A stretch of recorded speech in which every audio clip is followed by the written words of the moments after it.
asalaamaaleykum wa rahmatullah ñi ngi nuyu ñëpp maa ngi tudd Mbaye Ndiaye étudiant à l'université Cheikh Anta Diop de Dakar dekk Barna histoire 4e année tey waa section UCAD ñoo déplacé wu tey ànd ko ak représentant yeneen université yëpp yi nga xamante ni ay étudiants ay doomi Thiénaba ña nga fa di waxtaan ak population bi ci tolluwaay bi nga xamante ni nii étudiant Thiénaba yi toll nañ ko fa ci ak mitit ci coono goo xamante ni nii mën naa gàllankoor sax seenum njàng bi loolu amee xëy ñu xëy rek ni dañuy def point de presse war naa toll ci weer ak lu topp yoo xam ne ñëw nañ fii waxtaan ak le maire xamal ko conditions yi nga xam ne étudiants yi ña ngi koy dund moo xam Dakar moo xam Bambey moo xam feneen mënuñu subvention bi de génnagul waaye su ma jaayee sama gerte dinaa leen jox en attendant subvention bi disponible ñu toog di xaar loolu ba fii ñuy wax ak yow dara génnul amul autorité buy yeewoo Thiénaba di doomu Thiénaba ñun ñi nga xam ne ñun la fi yàlla teg fooguñu say buntu dem wax la jafe-jafe yi ñuy dund kenn réagir excepté le doyen Demba Kandji moom moo ci réagir yaakaar naa ni te ñu koy remercier au passage li nga xamante ni nag am na loué woon nañ fi benn appartement di ca fay 120 000 weer wu nekk 240 000 moom ñu fa génne ba tey kenn déggul tey kon lii occasion la ñu waxaale ko ci pour xam ni daw nañ bépp luy nuru manifestation ndax ñun ay responsable lañ te bëgg ñoo def lenn loo xam ne ëllëg nit ñi dañuy toog naan étudiants yi li ñu def du ay responsable ñoo porté nag suñu kilifa bopp ñëw waxtaan ak nit ñi dénoncé wuñ maire dénoncé wuñ benn autorité waaye suñu naqar la ñuy jooytu conditions yu métti yi ñuy dund la ñuy jooytu te dafa war a jeex suñuy rakk yii nga xam ne ñoom lañ fekk tey ci lycée bi ñenn ñaa ngi terminal ñi ci des a ngi première ñi ci des a ngi seconde bientôt dañuy fekk université te bëgg nañ bala ñoo ñëw problème yi saafaraw ba mu jeex tàkk ba dootul am. beneen bi nga xamante ni nag bëgg naa ko cee yokk mooy amul benn autorité boo xamante ne ni bii tey taxaw nga di dégganteeg ñun wala ngay am loo ñuy jéem a manigancé ba tax ñu ànd dañuy def point de presse situation étudiants yi moo fa toll. situation bi nga xam ne moom la ñuy dund moo fa toll ndax bu ñu génnee dañuy boot suñu saak ñibbisi ndax amuñu fuñ ne période bii yi may wax ak yow ñii ñi ngi war def examen semaine prochaine ñii commencé nañ ñii buñ demee élection bu ñëw la ñuy commencé ajuma la ñu war a génn fañ nekk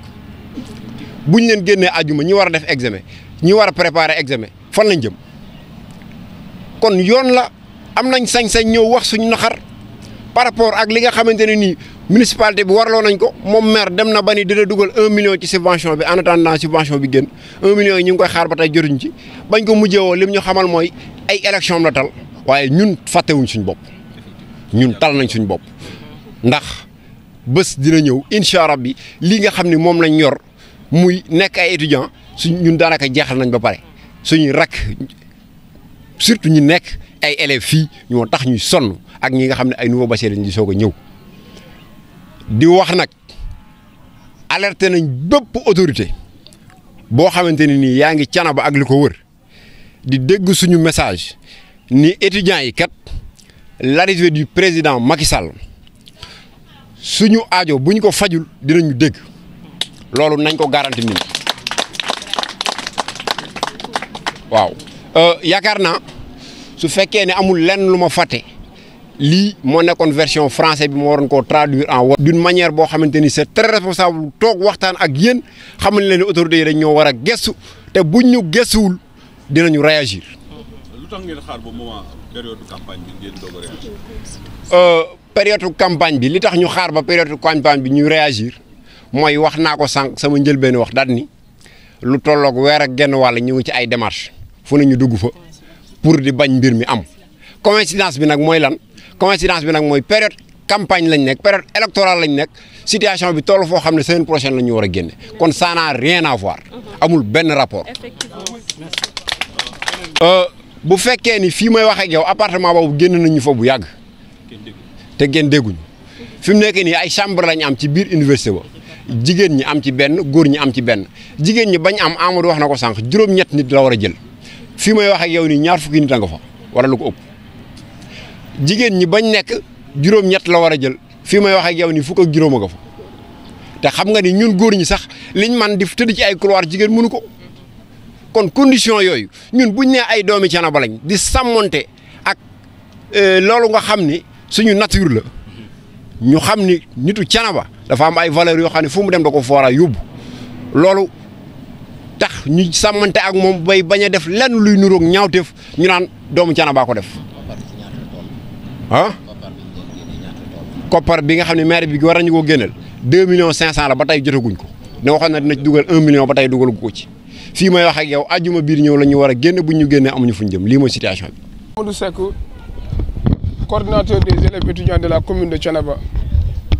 étudiant à la faculté des sciences juridiques et politiques. En fait, Éminence, tout d'abord, permettez-moi de rendre grâce à Dieu et formuler des prières à l'endroit de son noble prophète, qui l'a accordé une foultitude de pouvoir, ce qui le faisant meilleur dans cette lignée prophétique. De remercier cette communauté estudiantine, armée d'ambition et de volonté,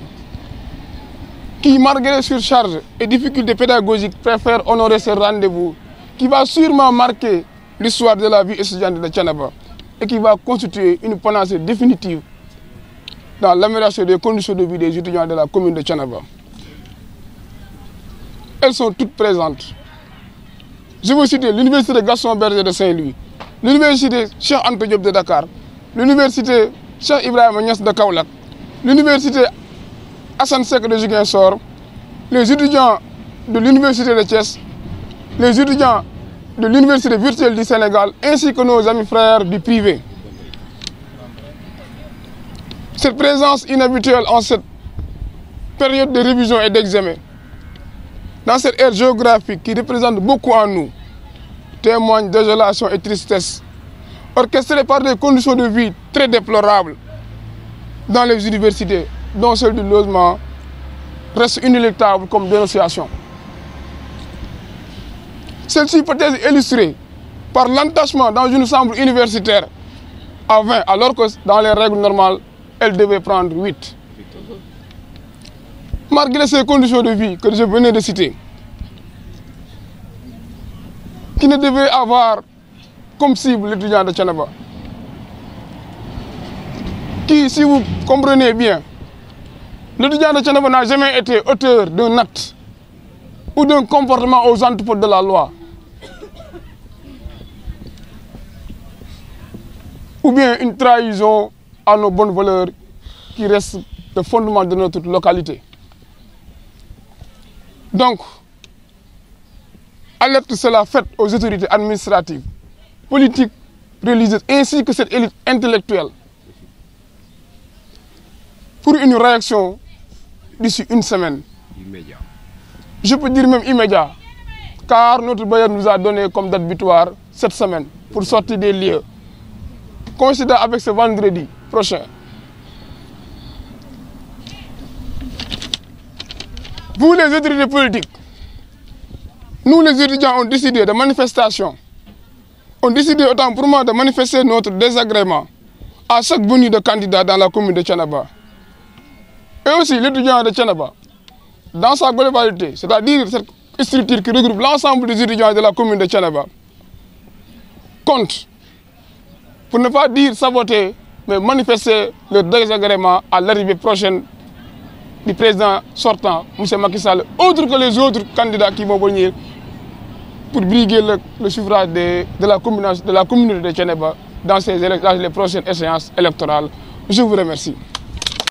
Vous savez que nous sommes des étudiants, et qui dit étudiant, à vrai dire, dit quelqu'un qui doit être très responsable. Et cette responsabilité se manifeste à chaque instant que ces situations se présentent dans nos espaces universitaires, de se déplacer à chaque instant pour voir les autorités administratives, religieuses, et précisément à la municipalité qui nous doit une subvention annuelle estimée à 2 millions, qui ne nous suffit guère, mes amis. Cette subvention ne nous suffit guère, d'après les conditions que je veux dire. Mais il y a de cela un mois, nous étions ici pour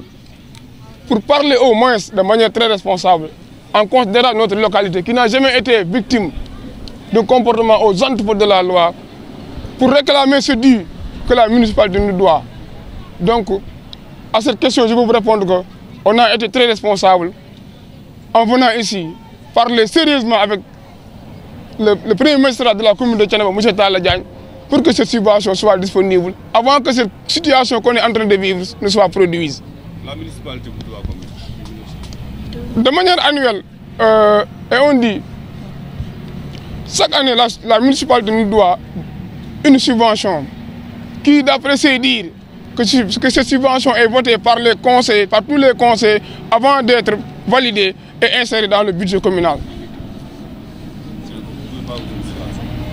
En fait, c'était 2 500 000 l'année dernière. Mais on s'était même déplacé pour lui dire, d'après cette vague d'étudiants, nos frères et sœurs qui nous ont rejoints dans les espaces universitaires, de l'augmenter cette somme à la hauteur au moins minimum 3 millions de francs CFA, pour au moins voire 5 millions, pour qu'on puisse régler nos problèmes qui ne sont rien d'autre que des conditions de vie sous de logement qui sont vraiment déplorables.